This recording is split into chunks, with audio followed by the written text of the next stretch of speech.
Good morning, everyone.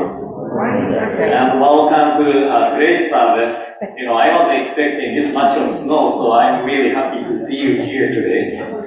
I cannot believe that we only have 3 more Sundays until the end of the year 2022. But at the same time, I feel like it is a long time ago when we were able to get together for the first time in person for the Sunday service. It was the end of March this year. And don't you feel it's been a long time since then? And it was really nice to see everyone at the temple for the first time in 2 years. We were so happy to have Sunday service at the temple. But again, once we get used to it, we start to think that it's natural to have Sunday services at the temple every week, and we begin to think that, oh, it's too cold, so I gotta watch the service online, right? And I go to the temple maybe next week, right? And I guess this is the nature of human beings. But I hope we keep the kind of fresh feeling of happiness that we are able to chant and sing together and listen to the teaching together at the temple or online. And I like to appreciate the technical crew who helps us to run the service online too. None of us are professionals, but everybody stepped up and helped us be present online with that, So without the efforts and supports of the technical crew, we could not have the service online too. And I also would like to express my appreciation for the board members who served during the pandemic.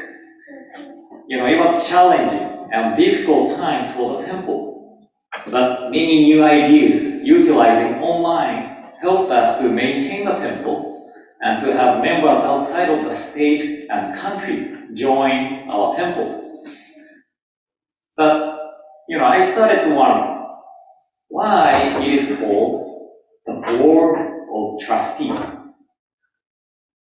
What the board means in here. I'm a native English speaker, right? So I don't know if my research was successful or not. So if I'm wrong, please let me know later. But the board has the meaning: table, shield, and side of a board or ship.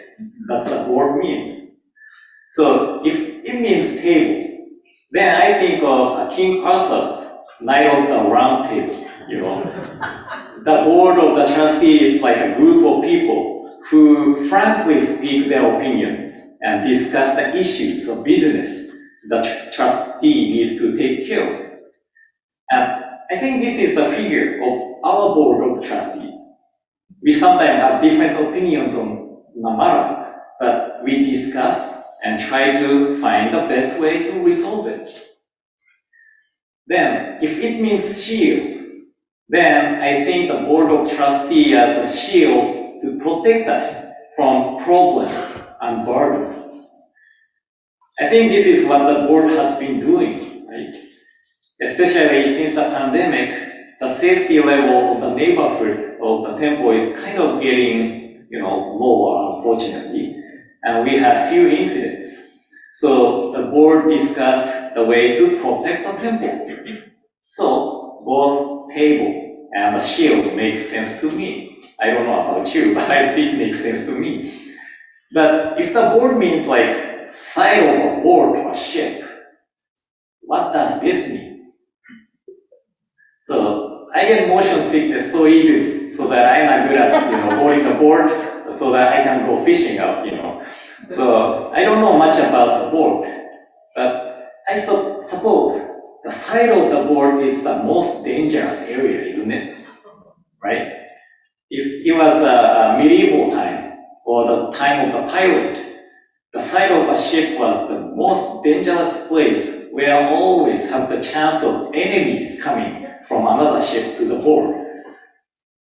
So I'm now imagining the Pirates of the Caribbean. The side of a board is really dangerous place to be, right? And I think the board of the trustee members always have the risk of being criticized for what they do. Even though the decision was really a tough one to make, they have to make the decision. So I really appreciate our board members for what they do and what they did to protect the temple during the pandemic and, right now too. And now, the president of the board is like the captain of the ship. The captain needs to know everything, such as the physical and mental health of the crew members, where the ship is heading, and so on. So there are a lot of responsibilities to be a captain of the ship or president of any organization. And today, we are honoring our great captains who served as the president of the board of trustees of our temple. They are Mr. Alabe, Mr. Hosaki, Mr. Ken Kawazoe. I was assigned to Oregon Buddhist Temple in June 2017, so that most of them were retired from being a board members. But I occasionally saw them at the services, temple events, and at Ikoi no Kai, a senior lunch program.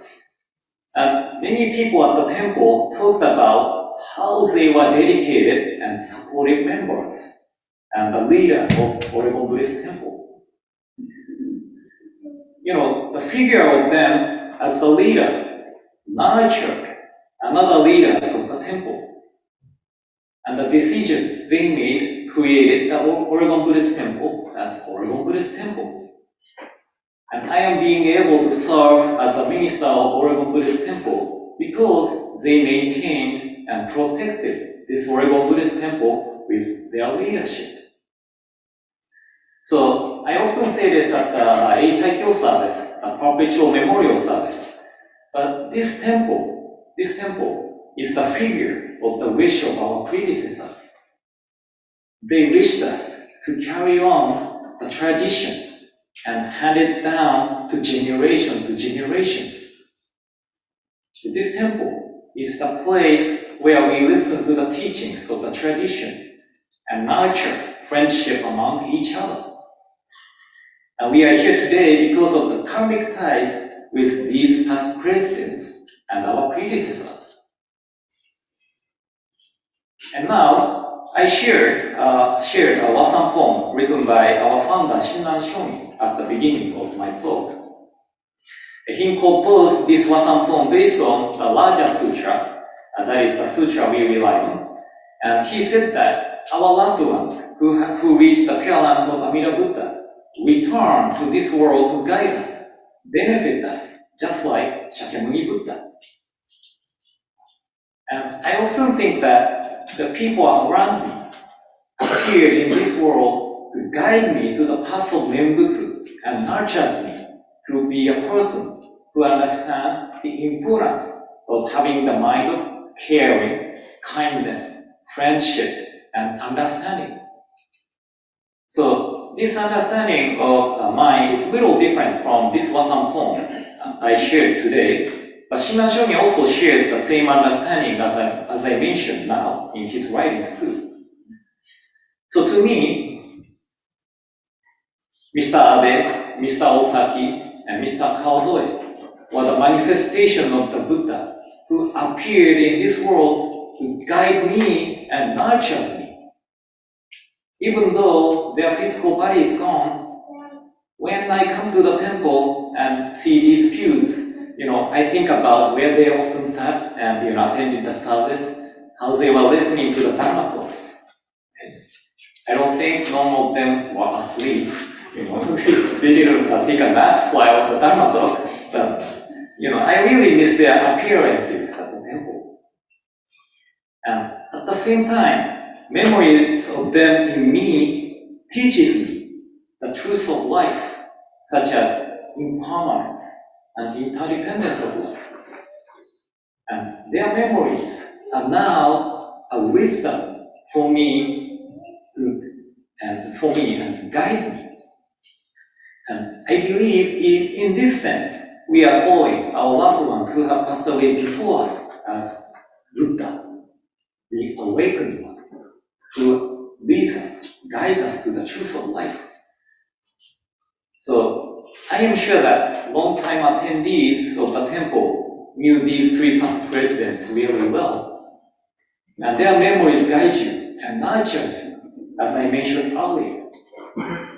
And also, those who are new to the temple, we were able to be here today attending the service at the Oregon Buddhist Temple because of the efforts and sacrifices of our predecessors, including these three past presidents. And they wished us to carry on the tradition and maintain the temple. So now, you are the one. We are the one, who receive and acting accord with their wishes.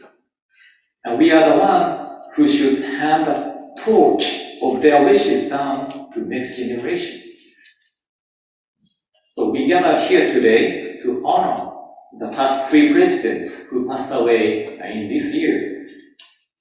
Please recollect their memories and appreciate what they did for us. And let us carry on the wish of them and transmit the wish to the next generations.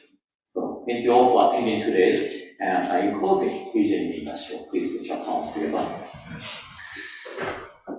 Namo Amida Butsu. Namo Amida Butsu. Namo Amida Butsu. Nam.